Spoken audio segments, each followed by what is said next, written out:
बैस ना, काय नाटक करते बोळ बनायचं. त्याच्यासोबत रात्रभर बोलते तेव्हा पटार पटार पटार चालू राहतं तुझं.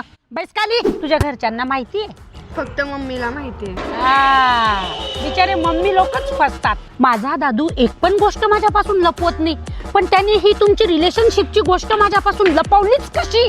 संताप येतो मला. पण काय संगतीचा असर आहे ना शेवटी. कॉलेजमध्ये शिकायला आले होते तुम्ही?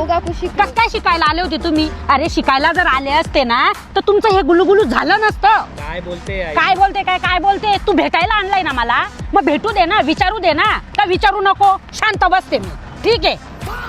आमच्या घरातले सगळे निर्णय दादूचे पप्पा घेतात आणि मी इथं आलेली फक्त दादूमुळे. तू मनात काही गैरसमज नको करून घे. समजलं का? तुझ्या पप्पांकडे तर भरपूर पैसे असतील, पण आम्ही एक एक रुपया जोडून याला शिकायला पाठवलं होतं. सगळ्या नातेवाईकांशी मी भांडण करायला उभी राहून जायची बाई. आणि आता काय तोंड दाखवू मी? याला इतके चांगले चांगले स्थळ येत होते, पण मी याच्यापर्यंत एक सुद्धा येऊ दिलं नाही. का बरं? की याच्या अभ्यासावर परिणाम होईल, याचं दुर्लक्ष होईल अभ्यासाकडे. मला काय माहिती. कशी वाटली ही पोरगी? छान आहे, स्वर्गातली परी आहे.